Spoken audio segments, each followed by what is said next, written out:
ایک خوبصورت اور پرسکون گاؤں میں دو بہنیں رہتی تھیں۔ بڑی بہن کا نام فاطمہ تھا اور چھوٹی کا عائشہ۔ ان کے والدین کا انتقال ہو چکا تھا، اس لیے وہ ایک دوسرے کا سہارا بن کر رہتی تھیں۔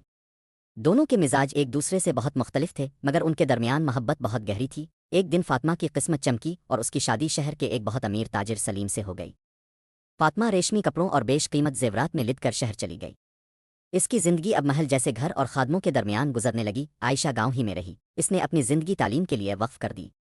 وہ گاؤں کے چھوٹے سے اسکول میں بچوں کو پڑھانے لگی۔ اس کی زندگی سادہ تھی، مگر وہ بچوں کے چہروں پر علم کی روشنی دیکھ کر بہت خوش رہتی تھی۔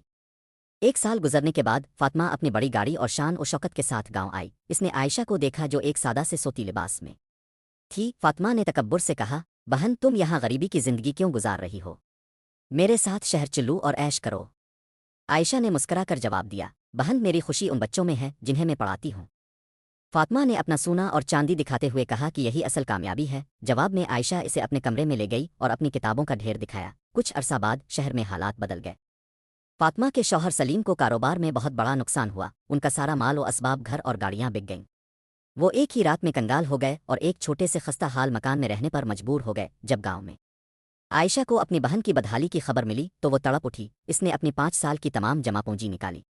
یہ وہ رقم تھی جو اس نے اپنی تنخواہ سے تھوڑی تھوڑی کر کے مشکل وقت کے لیے بچائی تھی۔ عائشہ فوراً شہر پہنچی اور فاطمہ کے نئے اور چھوٹے سے گھر کا پتہ ڈھونڈ لیا۔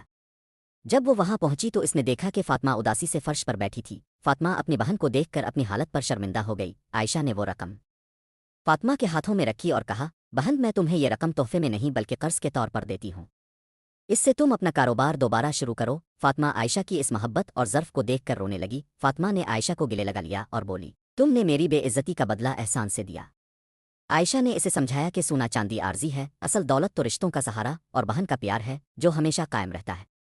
آپ کا ایک لائک اور سبسکرائب مجھے مزید بہتر مواد بنانے کا حوصلہ دیتا ہے، ضرور سپورٹ کریں۔